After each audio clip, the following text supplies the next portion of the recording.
So it looks like Ovechkin's finally going to get his chance to win the Stanley Cup because the Washington Capitals are going to be playing the Vegas Golden Knights in the Stanley Cup final this year in the NHL. And this is something that I did not expect happening this year, if we're not going to lie. I expected the same thing from Washington as always, not get past the second round because it had just become such a consistent thing with them in the past years in the playoffs that I thought that it would be a good run for them in the first round. Strong showing in the second round, but just not enough to push through, but they actually did. And not only did they push past the second round and beat Pittsburgh, they were able to beat the number one team in the NHL, which was the Tampa Bay Lightning. Now, that is a very, very, really big thing for them to be able to do. To be able to beat the Pittsburgh Penguins and then come back and win another series against a harder team, in my opinion. I think Tampa was the better team this year. There's no doubt in my mind that they were the best team in the NHL during the regular season. That's my belief. That's coming from a guy who's a huge Jets fan and who also, his team made a huge run at being the best team in the league. I think, personally, their defense, their goaltending, and their offense were the best in the regular season. But that doesn't matter because all that matters is winning the Stanley Cup, and unfortunately they didn't have enough to get it done this year. And I don't know if they're going to be able to keep this team around, what's going to happen with them and everything like that, but it's going to be interesting to see if Tampa can finally ever get over this hump and win a cup. But next, anyways, enough about Washington. Coming out of the West, to the biggest surprise to anyone in the NHL this season is the Vegas Golden Knights, the expansion team this year. They are playing in the West. They played their way through every round in the Western Conference this year, and they got to the finals. Now they beat some challenging teams. They beat San Jose, good team, good experienced playoff team. They beat the Kings, good playoff experience team. Not the same juggernaut they were when they won the Cups, but still an amazing playoff team with a lot of experience. They swept the Kings with a goaltender like Jonathan Quick. They swept them. And then they get to the third round and they play a team like the Winnipeg Jets coming off of a Game 7 series win against Nashville, which they pulled off, gets beat in 5 games. After a very, very strong showing in Game 1, it just wasn't enough. They couldn't get past Fleury after that. And I made a video talking about how the Jets were probably going to win the series if Vegas didn't, tighten up what they made the mistakes on in Game 1. And behold that Vegas fixed it. Where was Lanning on the score sheet? It wasn't there as much as he could have been after that first game of his showing on the power play. They shut down everything they needed to shut down. And for that reason, Vegas won the game. Not because their team Winnipeg wasn't playing the best hockey they could. They had off nights. They had an off night, yep. Game 4 was an off night. Game 5, they went all out, and they still couldn't get past Fleury. Those saves he made in Game 4, unbelievable. I remember I was in the airport flying to New York City. Just got past customs. They had the game on at the Starbucks. So I'm sitting there watching in awe because Winnipeg would have scored on any of those opportunities throughout the regular season or playoffs. But now with Fleury in net, it seems like it's just an impossible task to do.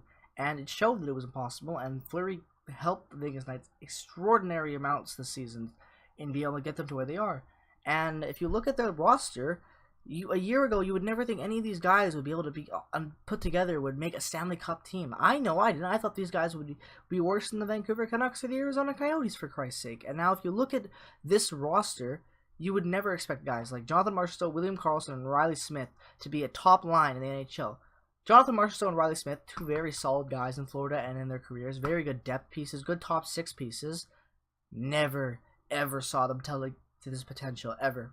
Maybe more in Jonathan Marchessault other than Riley Smith. But come on, how can you expect these guys to put the numbers up that they did? And William Karlsson, they don't even need to talk about this kid. This is a prime example of what happens when a team gives up on a player and he shows what he can do. I think there are a lot of players that could have went in the expansion draft that would have been William Karlsson situations that are playing bottom 6 roles that aren't getting the minutes and the skill around them to put up the goals that he did this year. So it just shows that how scary expansion teams can be if teams are having to give out guys like William Karlsson because they just can't hold on to him.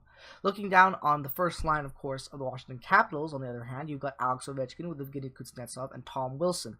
Now, Tom Wilson on this line seems very unique and weird, but if you look at the way they play, it's actually a very good fit for Tom Wilson on this top line. He hits, he plays deep in the corners, and you've got 2 skilled shooters. Tom Wilson wins the battles behind the net, can feed it to 2 snipers along the wing, and then you've got Kempny and Karlsson on your blue line helping out with more shots and covering more offensive options. So having Tom Wilson doesn't kill your offense. It actually probably drives these other 4 guys to a point where they can get more offensive abilities when they're playing against teams' weaker defensive pairings. Now, I think the big difference in this big win and lose situation for both of these teams coming up for the finals is going to be Braden Holtby and Marc-Andre Fleury. And also, I think Malcolm Subban and Philip Grubauer are going to have to play the best they play if they have a chance to play. And what I mean by that is that if Marc-Andre Fleury is an off night, and Malcolm Subban does come in for some reason, he needs to be able to show that how he stepped up in the regular season during their Vegas' goaltender injury woes, that he can step up and show he is ready to becoming the best goaltender for Vegas in the future. Because Malcolm Subban is the future in Vegas. That's why they, gave away the other goalies they had. They kept with Subban because they believe strongly in Subban that he's another case of a prospect abandoned on in the system that needed opportunity to grow. And he's showing that he can be an elite goaltender. Maybe he's one of those late bloomers, but Malcolm Subban Vegas is putting the future into. So if Marc-Andre Fleury doesn't show up, the backups for both of these teams are very, very talented, and you're going to have to watch them. Because Grubauer, great goaltender. Holtby, elite goaltender. Marc-Andre Fleury and Braden Holtby are probably some of the best goaltenders in the league. And they've got some pretty good damn backups behind them. So the goaltending wall for both teams are pretty sound. Therefore leading to, probably in my opinion, a lot of less goals and a lot more one-goal games than what you would have if you were playing maybe against a team with less goaltending, more offense and defensively built. Jumping into the more bottom six roles of each team, personally I think that the Vegas Golden Knights are built better for the playoffs. Bellemare, Reeves, Tuch, Eakin, Nosek. And then let's not even forget that they have Thomas Tatar on the bench scratch that they can insert into their bottom six for offense, and hell, even insert into their top six for guys like David Perron for more offense and a more talented shot. Now, yes, he hasn't shown up as much as you would like from a guy you give up a first, second, and a third round pick for, but he has still been able to produce when he's been given the opportunity in the playoffs, which has been one game, and I'm pretty sure he scored. If he's played more than one game, his numbers are still probably not as bad as they were when they got him with like 1 goal and 2 assists in like 17 games or whatever it was, something around there. It wasn't very good return for the first, second, and third. So having an option like that, who a guy that can possibly show up, gives Vegas a huge edge on Washington. Because if you look at this line right here, their second line, Jacob Verna, Nicholas Backstrom, TJ Oshie, that's a solid line. But then you look at Vegas' line, James Neal, Eric Halla, and David Perron, with the possibility of inserting a guy like Alex Tuch, or you have the possibility of adding in Thomas Tatar. And that is what I'm trying to say, is that as much as I hate the fact that Vegas most likely is going to win the Cup, and I'm saying it right now, this is my prediction, I won't think Vegas will win the Stanley Cup this year.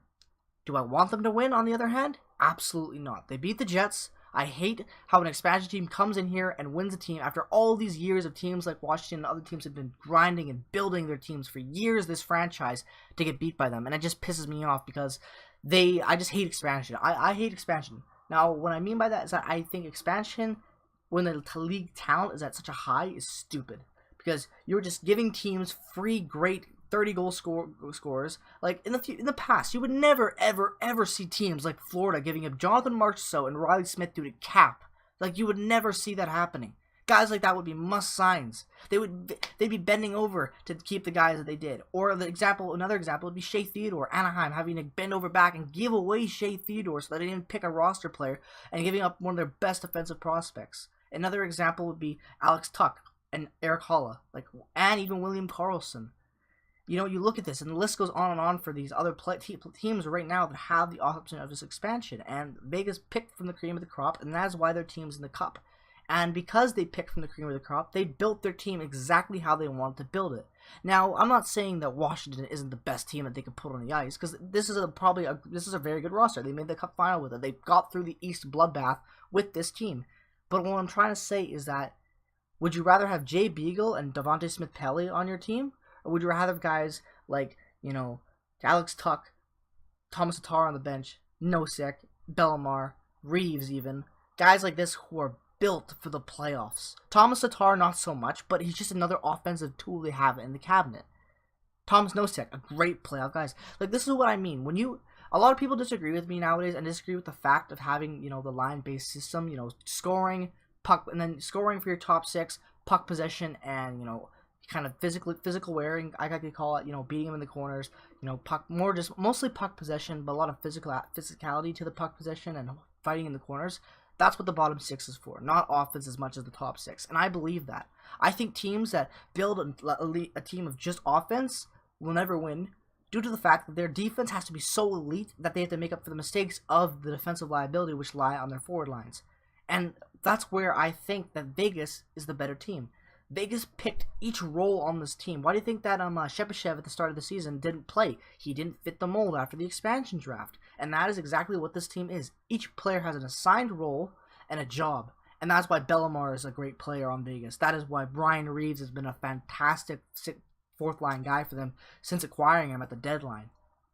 You know, you look at this option that Vegas has. They have a team built for what they want to play. On the other hand, I would think that, you know, if I was Washington, I wouldn't want Devontae Smith-Pellerin or Jay Beagle as much as I would like to have a guy like Ryan Reeves or, you know, Bellemare. And that's my opinion. And I hate to say that because I hate that Vegas is such a good team. Because I love hockey and I love the behind-the-scenes nature of hockey. That's why I make these videos, is because I can explain and talk to people and start discussions about the world of hockey and the teams and the financial situations and everything like that. That's what hockey in sports intrigues me so much. And Vegas is just, they didn't do any of that. They didn't have to worry about contracts. They started with a blank check, and they picked from their team, from the options to build this team, and that is why it's in the final. On the other hand, Washington is an aging team that has never been able to get over the hump, and when they finally do, they have to face a team like Vegas that is ready to win, because they were designed to win. People are like, "Oh, Vegas is so good." Yeah, we all expected them to be shit because of expansion, you know, team history. But when you look at this, and a team with James Neal and Jonathan Marchessault, even hell, Riley Smith. Like, in the past, that's like a wild card team with that offensive first line. And they're not even on the first line together. They're in the top 6, for Christ's sake. This is what I'm trying to say, is that Vegas is the better built team due to the fact that they have every role assigned from the day these players were put on these rosters. And that's why they've won so many games. It's not about drafting and developing and who's got the best fit and who's got the best offensive tools. Ovechkin's better than Carlson and Marchessault, because he is. It's about the team itself. They will play better hockey than the Washington Capitals will because their bottom 6 guys play the role that they're assigned and aren't selfish like other players in the league that pinch. Bottom 6 guys on Vegas don't pinch as much as any other team because they play a defensive style that their coach tells them to play because he assigns them a role. And that is what the big difference maker is. And you will see that when you're watching. Marc-Andre Fleury will not face as many shots as Braden Holtby because their defense and their bottom 6 will play a clean puck possession in the neutral zone, in the offensive zone. They will play smart, and that is what will end up leading to the win for Vegas. And that's why I'm thinking 6 games. I'm thinking 6 games for the Vegas Golden Knights to win. I don't want that to be right. I pray to God that I'm wrong, but I think that is honestly what will happen in the 2018 Stanley Cup Finals. The Vegas Golden Knights, an expansion team, will win it in 6 games. The defense is going to be lights out for Vegas. Marc-Andre Fleury will probably record at least 1 shutout. Maybe 2. I think 2 more, honestly. Holtby will have a standout performances night in and night out because he's going to have to carry the shit out of Washington. Because Washington is going to play an offensive-driven hockey game against a team that is not going to give up a lot of room. Now, Game 1 might go to Washington, same as they did to Winnipeg, so that they can adjust and learn. I think that's honestly what the Knights did against Winnipeg. They let them do this stuff, let them win. Maybe tried to win 2.